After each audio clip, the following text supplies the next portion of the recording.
नमस्कार साथियों, मेरा नाम है कृष्णा लोधियाल और आज के इस इन्फॉर्मेटिव वीडियो में आपका स्वागत है जिसमें मैं बात कर रहा हूँ डेली न्यूज़ एनालिसिस फ़ायदे की बात फाइनेंशियल एडवाइजर्स के साथ में। रोज़ 8 बजे हमारा ये खास वीडियो आपके लिए हम लेके आते हैं जहाँ पर हम इंश्योरेंस मार्केट में क्या नए अपडेट्स आ रहे हैं वो आपको बताने की कोशिश करते हैं। अभी हाल-फिलहाल के दिनों में आपने एक खबर ज़रूर सुनी होगी स्टार हेल्थ इंश्योरेंस को लेकर के। उसमें बहुत बड़े-बड़े दावे किए गए थे। जिस वीडियो की मैं बात कर रहा हूँ वो लखनऊ का वीडियो था और उस वीडियो में जिस व्यक्ति ने स्टार हेल्थ के ऑफ़िस में जाकर के वीडियो शूट किया था, उसका कंप्लेन ये था, उसका एलिगेशन कंपनी के ऊपर ये था कि मैं अपनी माताजी के नाम पर जिनकी उम्र 50 साल से ऊपर की है, 50,000 रुपए से ज़्यादा का सालाना प्रीमियम भरता हूँ और जब मेरी मम्मी की तबीयत खराब हो गई या फिर उनको हेल्प की ज़रूरत हो तो तब दिक्कत ना हो इसके लिए उसने हेल्थ इंश्योरेंस लिया और जब क्लेम देने की बारी आई तो स्टार हेल्थ इंश्योरेंस ने क्लेम रिजेक्ट कर दिया। अब यहाँ पर माय डियर फ्रेंड्स समझने वाली चीज़ ये है क्योंकि 90% एडवाइज़र्स मेरी वीडियो देखते हैं, तो आपको कुछ चीज़ों का ध्यान देना पड़ेगा। अदरवाइज़ ये जो इंडस्ट्री है हेल्थ इंश्योरेंस इंडस्ट्री, ये बहुत ज़्यादा मैनिपुलेशन की तरफ जा रही है। मैनिपुलेशन इसलिए बोल रहा हूँ मैं इस यहाँ पर किसी कंपनी को यू नो मैंने एक्सपोज्ड वर्ड ज़रूर लिखा हुआ है क्योंकि कुछ एक्सपोज़ भी मुझे करना है। But at the same time हम सीधा खाली इंश्योरेंस कंपनी को एक्सपोज़ करके यहाँ पर कस्टमर का फ़ेवर नहीं ले सकते। हम क्लाइंट को भी एक्सपोज़ करेंगे और हम इंश्योरेंस कंपनी को भी एक्सपोज़ करेंगे। अब दोनों चीज़ें हैं, जब क्लेम तो बहुत बात की चीज़ है। सबसे पहले तो क्लेम देने की ज़िम्मेदारी इंश्योरेंस एडवाइज़र की है। सबसे पहले अगर कोई अगर ये पॉलिसी एजेंट के थ्रू बेची हुई है, कोई भी पॉलिसी एजेंट के थ्रू अगर बेची हुई है और उसका क्लेम अगर रिजेक्ट हो रहा है, तो मैं इंश्योरेंस कंपनी को बाद में पहले उस इंश्योरेंस एडवाइज़र को दोषी मानता हूँ, जिस इंश्योरेंस एडवाइज़र ने वो पॉलिसी बेची है। 99% ऑफ द टाइम ये पाया जाता है कि इंश्योरेंस एडवाइज़र ने जब पॉलिसी बेची, तो उस टाइम पर अटमोस्ट गुड गुड फेथ के आधार पर पॉलिसी बेची। मटेरियलिस्टिक इन्फॉर्मेशन में येस की जगह नो लिख दिया और ये आज के डेट में इंश्योरेंस एडवाइज़र भरपूर मात्रा में इस मिसकंसेप्शन में है कि ऐसे चल जाएगा, कोई दिक्कत नहीं आएगी और जब क्लेम आता है तो इंश्योरेंस कंपनी नहीं सुनते इन चीज़ों को। वो सीधा-सीधा क्लेम रिजेक्ट करती है, कोई भी उसके सामने खड़ा हो, उससे कोई फ़र्क नहीं पड़ता। इंश्योरेंस कंपनी का रीज़न साफ होता है। मैं ये भी नहीं कह रहा कि इंश्योरेंस एडवाइज़र की ही गलती है। अब अगर मैं इंश्योरेंस कंपनीज़ के कांडों के बारे में बात करूँ दोस्तों, तो वो तो इंश्योरेंस एडवाइज़र से भी ज़्यादा खतरनाक चीज़ें कर रही हैं। इंश्योरेंस कंपनियाँ क्या कर रही हैं, वो कुछ बातें तो जा चाहती ही नहीं है कि इंश्योरेंस एजेंट को भी पता चले और इंश्योरेंस क्लाइंट को भी पता चले। जैसे कि मान लीजिए आपने एक्सक्लूज़न्स डाले हुए क्या कवर है, क्या कवर नहीं है। वो आप कितना बड़ा फ़ॉन्ट में लिखते हैं? ज़रा इंश्योरेंस कंपनी वालों आप बता दो। ना सिर्फ स्टार हेल्थ बल्कि हर कोई हेल्थ इंश्योरेंस कंपनी अपने एक्सक्लूजन्स को हमेशा अपने क्लाइंट के साथ भी और अपने इंश्योरेंस एडवाइज़र के साथ भी छुपाना चाहती है। और यहाँ तक कि मैं आपको इसका प्रूफ़ दे सकता हूँ कि इस हेल्थ इंश्योरेंस कंपनीज़ में यहाँ पे बात मैं खाली स्टार हेल्थ की बात नहीं कर रहा। हेल्थ इंश्योरेंस कंपनीज़ में जो रिपोर्टिंग मैनेजर्स होते हैं, आज की डेट में उनमें से 90% से ज़्यादा रिपोर्टिंग मैनेजर्स फ्रॉड कर रहे हैं। वो फ्रॉड ये कर रहे हैं, इंश्योरेंस एडवाइज़र एक बार को सही हो सकता है, इंश्योरेंस एडवाइज़र पॉलिसी लाया। उसने बोला यार हमारे क्लाइंट का ना जो है ये बच्ची जो है गिर गई थी, इसका ऐसा-ऐसा सर फूट गया था, अब जो है इसका चल रहा है ट्रीटमेंट। और उससे इस बेटी को कुछ और दिक्कतें भी आ रही हैं। और हम ये चाहते हैं कि इसका ट्रीटमेंट कल को 1 आध साल बाद कवर हो जाए। चलो यहाँ तक बात समझ में आई। लेकिन वो आरएम क्या बोलता है, ये बिल्कुल रीसेंट केस में बता रहा हूँ जो मेरे पास एक एजेंट कॉल करके बताया उसने मुझे, ठीक है? उसने बोला कि आरएम ने बोला भाई ये कुछ मत लिखना वरना जो है ना दिक्कत आ जाएगी, पॉलिसी अप्रूवल में चली जाएगी। तुरंत करना है, इसको नो लिखो खत्म करो। और एजेंट ने नो लिख के खत्म कर दिया। नॉर्मल पॉलिसी हो गई, तुरंत पॉलिसी इश्यू हो गई थोड़ी देर में। इस तरीके से अब वो जो क्लाइंट है उसको ये बात नहीं बताई गई। अब फॉर्म भर दिया गया। हुआ ये कि जब इंश्योरेंस क्लाइंट क्लेम लेने के लिए पहुंचा और उसका क्लेम रिजेक्ट हुआ, उसने बोला कि ये तो प्री एग्जिस्टिंग डिजीज के उसमें आता है या फिर इसमें आता है, कुछ था, मैं डिटेल में नहीं जाऊंगा उस कहानी पे। बट कहने की बात ये है कि इंश्योरेंस कंपनी ने क्लेम रिजेक्ट कर दिया। अब यहाँ पर आप बताइए गलती किसकी? सबसे पहली गलती उस इंश्योरेंस एडवाइजर की, उसके आरएम की, जिन्होंने उस केस को जानबूझ के मैनिपुलेट किया ताकि पॉलिसी जल्दी इश्यू हो जाए, कोई दिक्कत परेशानी ना आए या कोई प्रीमियम ज़्यादा बर्डन ना पड़ जाए। इसके चक्कर में उसे जो क्लेम मिलना था वो भी नहीं मिला। अब इंश्योरेंस कंपनियां जो घपलेबाजी कर रही हैं, वो हर बार उनको भी पता है कि जितने का क्लेम भेजा गया है उतना क्लेम कभी पास करना ही नहीं है। दूसरा, जो एक्सक्लूजन्स की रिपोर्ट है, वो इंश्योरेंस कंपनी हमेशा छुपाना चाहती है, अपने क्लाइंट को बताना ही नहीं चाहती है। और इंश्योरेंस एडवाइज़र को भी सिर्फ़ वन पेजर थमा करके बोल दिया जाता है कि जाओ जी इंश्योरेंस बेच के आओ, और वो बेचारा अपना काम बढ़िया से करता है, लेकिन कई बार में चीज़ें उसको भी बतानी होती हैं। टर्म्स एंड कंडीशंस सबसे बड़ी चीज़ है। और दूसरा, जो कैशलेस ट्रीटमेंट की हम बात करते हैं, हर इंश्योरेंस कंपनी ने, स्टार हेल्थ ने भी कंपनीज़ के साथ टाई अप किया है हॉस्पिटल्स के साथ। आप उनके नेटवर्क हॉस्पिटल्स में जाओगे तो ही आपको कैशलेस फैसिलिटी मिलेगी।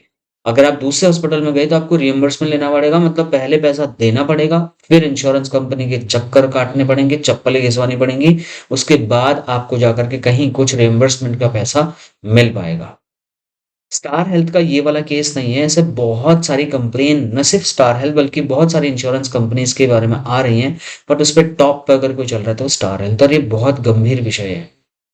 बहुत सारे एडवाइजर स्टार हेल्थ की एजेंसी पर काम कर रहे हैं और लाखों करोड़ों कस्टमर्स इनके साथ में जुड़े हुए हैं। आईआरडीआई की वेबसाइट में अगर आप रिपोर्ट देखोगे कि कौन सी कंपनी का कितना प्रीमियम आया, कितने क्लाइंट्स आए, ये सारी चीजें, तो आपको दिखेगा टॉप पर स्टार हेल्थ। और स्टार हेल्थ एक सबसे बड़ी stand alone health insurance company है, तो इससे हम ये एक्सपेक्ट नहीं करते कि आपकी वजह से मार्केट में हेल्थ इंश्योरेंस की जर्नी में हमें प्रॉब्लम्स फेस करनी पड़ती हैं। क्लाइंट हमें ट्रस्ट नहीं कर रहा आज की डेट में, क्योंकि वो उसके दिमाग में वो लखनऊ वाला केस चल रहा, उसके दिमाग में वो मुंबई वाला केस चल रहा है। कुल मिलाकर वो इनसिक्योर है पैसा देने के बाद भी। ये बहुत बड़ी नाकामी है हेल्थ इंश्योरेंस कंपनीज की। आप आधे से ज़्यादा प्रॉफ़िट तो वैसे ले जाते सर। 100 पॉलिसी की 100 में से कितने ही मर जाएँगे, कितनों का एक्सीडेंट हो जाएगा, राइट? बहुत हद तक चांसेस हैं कि मैक्सिमम केस 10 आ जाएँगे। चलो 90 लोगों का पैसा तो आपकी जेब में जा रहा है। फिर भी आप अपने एडवाइज़र्स को सही ट्रेनिंग नहीं दे पा रहे। फिर भी आप मटेरियलिस्टिक इन्फॉर्मेशन छुपा रहे, या फिर भी आप क्लेम नहीं देने के बहाने ढूँढ रहे हैं। राइट? अब ये केस सही है नहीं है मैं उस पे नहीं जाऊँगा, but the reality of the star health, सबसे बड़ा जो पिंच मुझे लग रहा है आज की डेट में, कभी भी इनके इंश्योरेंस प्रीमियम के रेट चेंज हो जाते हैं। और इस तरीके से चेंज होते हैं, उस टाइम पर कोई इन्फॉर्मेशन अपने एडवाइज़र्स को नहीं दी जाती है। जब हम पूछते हैं तो वहाँ पर बताया जाता है देखो जी मार्केट में ये सभी चेंज कर रहे हैं, हमने भी कर दिया। अरे नहीं, नहीं वो तो फैमिली हेल्थ ऑप्टिमा बेकार था। इनके खुद मैनेजर ये बात बोल रहे हैं कि फैमिली हेल्थ ऑप्टिमा बेकार था, ये यंग स्टार वाली पॉलिसी बढ़िया है इसके लिए। भाई जब यंग स्टार पॉलिसी नहीं थी या फैमिली हेल्थ ऑप्टिमा चल रही थी, तब तुम्हारे लिए फैमिली हेल्थ ऑप्टिमा बहुत बढ़िया थी। तब आपने भर-भर के बिकवाई अपने एडवाइज़र से। आज आप कह रहे हो यार इसमें एग्जिस्टिंग डिज़ीज़ 4 साल बाद होती हैं, इसमें ये दिक्कत है, वो दिक्कत है। आज आप खुद उस पॉलिसी में कमियाँ ढूँढने लग गए, क्योंकि नई पॉलिसी बेचनी है।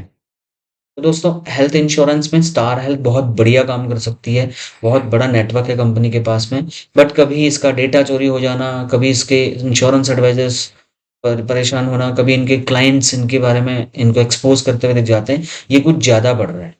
ये बहुत ही अलार्मिंग सिचुएशन है इंडियन इंश्योरेंस सेक्टर के लिए, जहाँ पर क्लाइंट का ट्रस्ट ब्रेक हो रहा है इंश्योरेंस से। इंश्योरेंस अफ़ोर्ड कर पाना आज के डेट में लग्ज़री वाला सिंबल बनता हुआ चला जा रहा है। हेल्थ इंश्योरेंस की अगर मैं बात करूँ, उसके बावजूद जीएसटी 18% था, ज़ीरो कर दिया गया। लेकिन मैं चैलेंज करके बोल रहा हूँ, एक भी क्लाइंट मेरे को अपना बता दो, जो जीएसटी ज़ीरो होने के बाद में खुश हुआ हो और हेल्थ इंश्योरेंस उसने परचेज़ किया हो। क्योंकि जैसे ही गवर्नमेंट ने 18% जीएसटी कम किया, इन हेल्थ इंश्योरेंस कंपनीज़ ने अपना प्रीमियम बढ़ा दिया।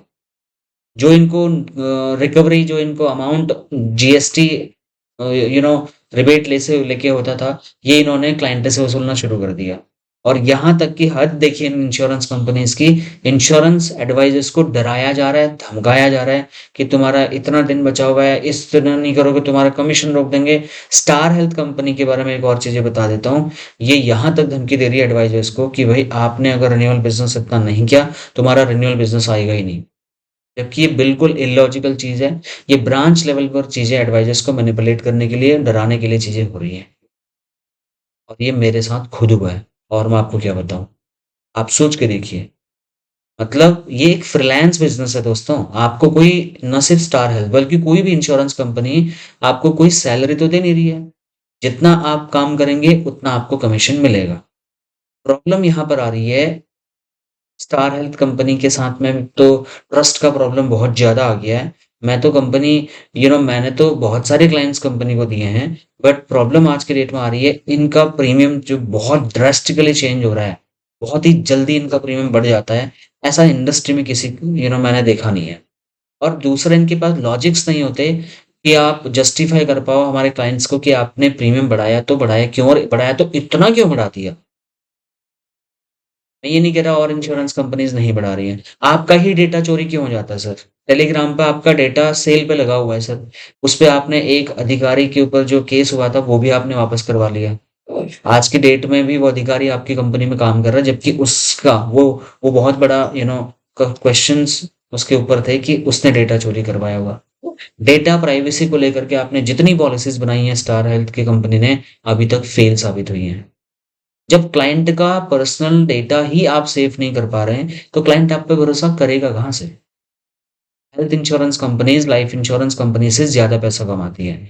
बड़ी खबर ये है कि देश भर से क्योंकि जब से ये लखनऊ वाला मामला सामने आया है ना, उसके बाद हज़ारों की संख्या में स्टार हेल्थ के अगेंस्ट में कंप्लेंट्स और ज़्यादा तेज़ी से रजिस्टर्ड हो रही हैं और स्टार हेल्थ इंश्योरेंस के मैनेजर्स कहते हैं, "we can sit together and get a discussion." बैठो और चीज़ें समझाएँगे। जब बैठने के लिए जाओ तो उनके मैनेजर्स के पास कोई लॉजिकल जवाब नहीं होता। वो एरोगेंस में जवाब देते हैं कि आपको अगर बिज़नेस करना है तो इतना करना पड़ेगा, नहीं तो आपका कमीशन रोक दिया जाएगा। और ये छूट आईआरडीआई ने दी। मैं यहाँ पर आईआरडीआई को भी क्रिटिसाइज़ करूँगा कि आपने हेल्थ इंश्योरेंस कंपनी को ये छूट क्यों दी कि आप अपने हिसाब से कमीशन डिस्ट्रीब्यूट कर सकते हैं। एक बेंचमार्क सेट करना चाहिए ना आपको। किसी भी हेल्थ इंश्योरेंस कंपनी को मिनिमम इतना कमीशन देना ही देना है और रिन्यूअल कमीशन रोकने की परमिशन किसने दे दी? अगर ये आईआरडीए ने रिन्यूअल कमीशन रोकने की धमकी देने के अप्रूवल्स दिए हैं, तो ये बहुत गलत है। और अगर नहीं दिए और कोई इंश्योरेंस कंपनी मेरे पास केयर हेल्थ इंश्योरेंस कंपनी की बहुत सारी कंप्लेंट्स आती हैं, स्टार हेल्थ इंश्योरेंस की तो बहुत ज़्यादा एडवाइज़र्स कंप्लेन करते हैं। नीवा बुपा की कंप्लेंट्स भी हैं, एचडीएफसी की कंप्लेंट्स भी हैं।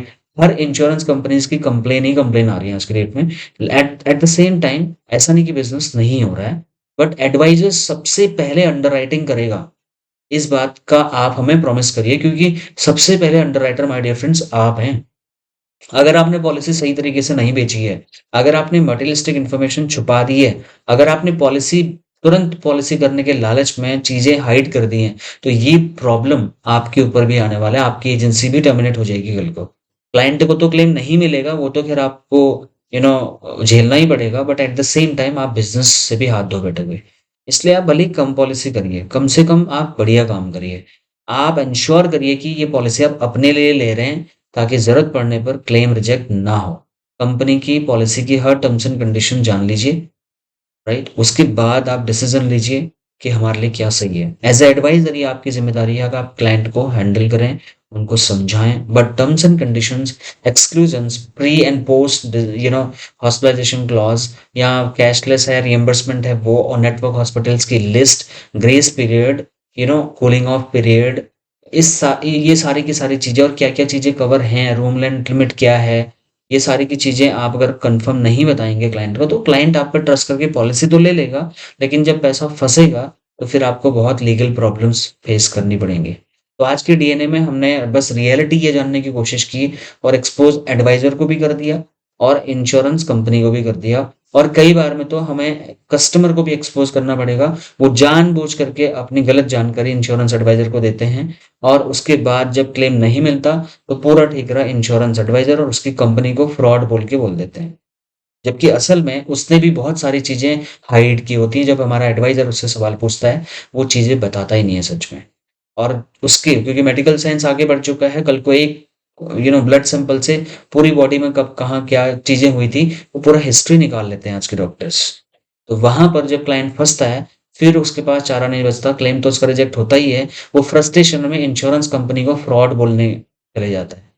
और उससे दिक्कत ये होती है कि बड़ी-बड़ी कंपनीज़ बदनाम होती हैं। तो क्लाइंट जो है ना वो किसी का नहीं होता। कंपनियाँ भी किसी की नहीं होती, लेकिन एडवाइज़र तो हो सकता है, आप क्लाइंट के भी हो सकते हैं और कंपनी के भी हो सकते हैं। तो आप बीच में सामंजस्य बिठा लिया इस तरीके से, ताकि आपकी तरफ से कोई इन्फॉर्मेशन की डिलीवरी गलत ना हो और क्लाइंट की तरफ से कोई चीज़ें झूठ ना बोली जाएँ, वो काम आपका है। इस बात से तय होगा कि वो क्लेम रिजेक्ट होने वाला है या अप्रूवल होने वाला है। बाकी इस वीडियो में इतना ही। आप स्टार हेल्थ इंश्योरेंस के बारे में क्या सोचते हैं? कमेंट करके ज़रूर बताएँ। इस वीडियो का मकसद किसी भी इंश्योरेंस कंपनी को डाउन दिखाने का नहीं था, राइट? ये सिर्फ जस्ट एक अवेयरनेस वीडियो थी उन एडवाइजर्स के लिए जो हमारी वीडियोस देखते हैं। तो आप किसी भी इंश्योरेंस कंपनी के साथ काम करें, सब कंपनियां बढ़िया हैं, सब IRDAI रजिस्टर्ड कंपनीज हैं और IRDAI रेगुलेट करता है इन कंपनीज को। लेकिन सबसे पहली जिम्मेदारी आपकी ये है, आप भले ही स्टार हेल्थ एडवाइजर या कोई और कंपनी के, आप पहले खुद अंडरराइटर बनिए। आप खुद देखिए कि किन कंडीशंस पे ये क्लेम रिजेक्ट हो सकता है, ताकि पॉलिसी बेचने के पहले ही वो क्लॉज या वो प्रोविजंस आप उसमें इनेबल कर पाओ, ताकि क्लेम रिजेक्ट हो ही नहीं। ये काम आपका है। लेकिन अगर आप क्लाइंट को टाइम ही नहीं देंगे, भागते रहेंगे, बस जल्दीबाजी में पॉलिसी बेचेंगे, तो आप वो परफॉर्मेंस नहीं दे पाएँगे क्लाइंट को, जहाँ पर क्लाइंट का क्लेम रिजेक्ट होने से बचाया जा सके। तो आपको कोशिश यही करनी है कि आपको कोई भी जो पॉलिसी आप बेचते हैं, वहाँ पर इंश्योरेंस कंपनी का वन पेजर, इंश्योरेंस कंपनी का पॉलिसी वर्ड डॉक्यूमेंट और उसमें के बाद में इंश्योरेंस क्लाइंट से जो भी आपने चर्चा की है, उसका एक लिखित आप उससे कंफर्मेशन ले सकते हैं कि everything is taught to you, you are agree to buy this policy, in future if something goes wrong, you will be the responsible, not the insurance company, not the insurance advisor. तो client वहाँ पर जो लेना है उसको ना, वो seriously सही जानकारी देना शुरू कर देगा और आपकी पॉलिसी की जो जो क्लेम रिजेक्शन वाली स्पीड है वो थोड़ी कम हो जाएगी। बाकी मैं मिलता हूँ नेक्स्ट और एक्साइटिंग सी वीडियो में। Thank you so much for watching. Bye.